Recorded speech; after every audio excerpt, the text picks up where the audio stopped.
Some people are book smart, but struggle in real life. Others barely got through school, but are out there crushing it. That's the difference between IQ and EQ. So let's break down what sets them apart and how to build the skills that actually matter.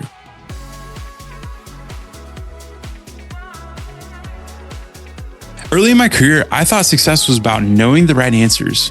I was always the guy who wanted to have the most knowledge, the best solutions, and the ability to prove I knew my stuff. I studied hard, learned everything that I could, and thought that technical skills alone would get me ahead. But here's what I didn't realize. Knowing something in theory and applying it in real life are two very different things. I had moments where my book smarts weren't enough. I'd present the ideas that made perfect logical sense, but they'd fall flat in meetings because I wasn't considering how they impacted the people. I'd push for decisions that on paper were 100% correct, but failed because I didn't read the room, understand team dynamics, or communicate in the way that got buy-in. One of my biggest wake-up calls happened when I was leading a team, and despite having all the right answers, I struggled to rally my team. It wasn't about the knowledge, it was about connection, influence, and understanding that actually motivates people. And that's when I realized IQ might open doors, but EQ determines how far you go. Both IQ and EQ have their place, but let's break down why each one matters and how to use them effectively. So IQ is something I like to call the strength of knowledge. So what is IQ? IQ is the intelligent quotient, which measures logical reasoning, problem solving, and knowledge retention. It's what we typically think of as being smart. So where might IQ win?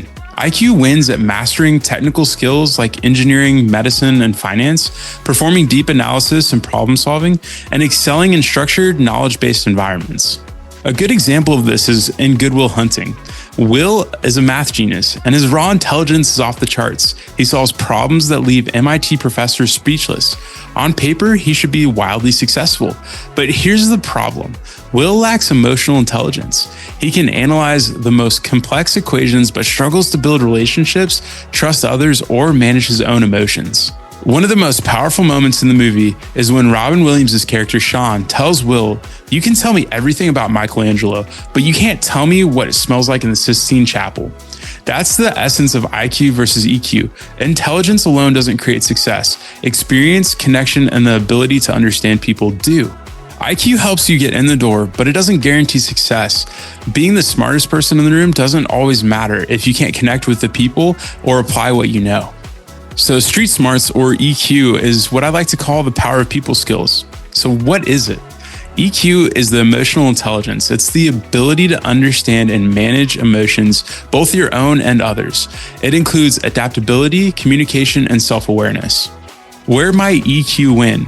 It wins in building relationships, leadership, and influence, navigating uncertainty and problem solving in real-world situations, and making smart decisions based on people and not just the data. Ted Lasso is one of the best modern examples of how EQ can outshine technical expertise. He's a football coach, except for not that kind of football coach. When he takes over a struggling English soccer team, everyone expects him to fail. He doesn't know the rules, he doesn't have the playbook, and he's definitely not the smartest soccer mind in the room. But what Ted does have is emotional intelligence. He knows how to connect with people, build trust, and create a winning culture. He recognizes his weaknesses, surrounds himself with people who fill in the gaps, and focuses on what he does best, motivating and leading. And that's what makes him successful. Ted Lasso proves that success isn't just about having the right knowledge. It's about knowing how to use it in the way that actually makes an impact. EQ always allows you to take what you know and apply it in a way that actually makes an impact.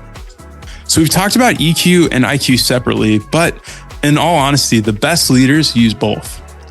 Knowing what to do, which is IQ, isn't enough. You have to know how to apply it, which is the EQ portion. An example of this is Starbucks' Howard Schultz. Schultz didn't just build a coffee company, he built a global brand that people connected with. His IQ showed up in how he scaled Starbucks, innovated the coffee experience, and stayed ahead of market trends. But what truly made him successful was his EQ. He saw that Starbucks was more than just a coffee shop. It was a community. He prioritized employees' well-being, introducing healthcare benefits for part-time workers and stock options to create loyalty. And during tough times like store closures and brand struggles, he used empathy and transparency to maintain trust with employees and customers. Again, success isn't just about choosing IQ or EQ, it's about developing both. So this week, identify which side you lean towards more. IQ or EQ, then focus on strengthening the other. If you're great at knowledge, work on people skills. If you're great with people, challenge yourself to sharpen your technical abilities. IQ helps you know what to do, and EQ helps you know how to do it. The most successful people master both. So, do you think IQ or EQ is more important? Drop your thoughts in the comments below. If this episode helped you, hit that like and subscribe button, and then ring that notification bell so you don't miss out on next week's episode. Peace.